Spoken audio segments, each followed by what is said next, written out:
এটা ছিল নবমী পূজার দিন, মানে সকালে শাশুড়ি মা ডাল রান্না করেছে, এখন হচ্ছে বড়া ভাজি করবে। কারণ সবারই মনটা খারাপ, তেমন একটা রান্না বান্না হয় না। গতকাল মানে অষ্টমী পূজার দিন এসেই শুনেছি একটা দুর্ঘটনা ঘটেছে। আমার শ্বশুর বাড়ি এলাকায় মূলত 2টা পূজা হয়, যেটা আমাদের বাড়ি থেকে কাছে, মানে আমরা সবসময় যেটাতে যাই আর কি। তো ওই পূজার যেখানে হয় তার পাশের বাড়িতে আমার এক দুঃসম্পর্কে ননাসের হাজবেন্ড হচ্ছে গতকাল মানে অষ্টমী পূজার দিন বিকেলবেলা মারা গেছে। তাই সবারই মনটা খারাপ, তেমন খাওয়া দাওয়া রান্না বান্না কিংবা পূজার ঘুরোঘুরি তেমন কোনো কিছুই হচ্ছে না। মূলত যে কোনো ধর্মীয় অনুষ্ঠান বা এই যে দুর্গাপূজা তার উদ্যোগেই হয়। সে অনেক ভালো একটা মানুষ ছিল, নিজের আপন ননাসের হাজবেন্ড না হলেও মানে আপনের চাইতে অনেক বেশি ছিল। খুব হাসি খুশি মানুষ ছিল আর কি। আর তার বয়সও তেমন একটা বেশি ছিল না, ছোট 2টা ছেলে মেয়ে, এক ছেলে এক মেয়ে। আর আমার ননাসেরও বয়স তেমন বেশি না, তাই সবার মনটা অনেক খারাপ। পুজোতে কেউ কোথাও যায়নি।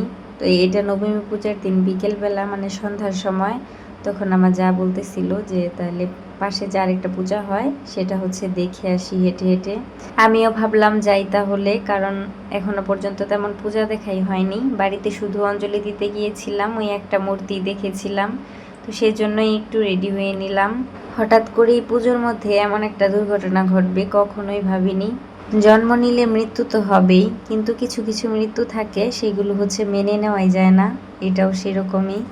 যাই হোক, রেডি হয়ে তারপরে এই যে মণ্ডপে চলে আসছি। এটাই একটু দূরে আমাদের বাড়ি থেকে, তো হেঁটে হেঁটেই চলে আসলাম। এসে তারপরে একটু প্রণাম করে নিলাম। এইবার যেহেতু আর কোথাও ঘোরাঘুরি করা হবে না, পূজা দেখা হবে না, মানে শুধু আমাদের এলাকার এই 2টা পূজাই দেখব। তো এইখানেই একটু ছবি তুলতেছিলাম আর একটু ভিডিও করে নিলাম। আর এখানে এটা শেষ করে পাশে দোকান ছিল কিছু, তো দোকানে হচ্ছে বাচ্চারা ফুচকা খাবে, ওরা হচ্ছে ফুচকা খেলো আর আমরা একটু চানাচুর মাখা খেয়ে নিলাম, সাথে পেয়ারা মাখাও নেওয়া হয়েছিল।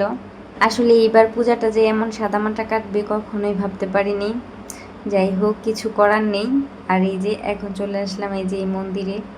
এই মন্দিরটা একদম চুপচাপ, ঢাকের শব্দ বা বক্স কোনো কিছুই বাজতেছে না। শুধু কিছুক্ষণ পর পর সবাই কান্নাকাটি করছে, এই আর কি। সবাই আমার ননাসের হাজবেন্ডের জন্য অনেক আশীর্বাদ করবেন, সে যেন স্বর্গবাসী হয়, যেখানে থাকে ভালো থাকে। তো আমরা আসলেই কিছুক্ষণ পরে হচ্ছে কীর্তন শুরু হয়েছে, মানে সন্ধ্যার যে কীর্তন হয় সেটা। তো আমরা ভাবলাম যে কীর্তন শুনে তারপর হচ্ছে বাড়িতে যাই। তো কীর্তন শেষ করে তারপর বাড়িতে এসেছি। এবার আসলে আর কোনো পূজাই দেখা হয়নি। আমাদের বাড়িতে একটা পূজা দেখেছি আর এখানে 2টা, ব্যাস এতটুকুই শেষ পূজা দেখা আমার লাইফে। এইরকম ফার্স্ট টাইম হলো আর কি। তো যাই হোক, বাড়িতে আসার সময় হচ্ছে প্রসাদও নিয়ে এসেছিলাম। রাতে রান্না বান্না হবে না।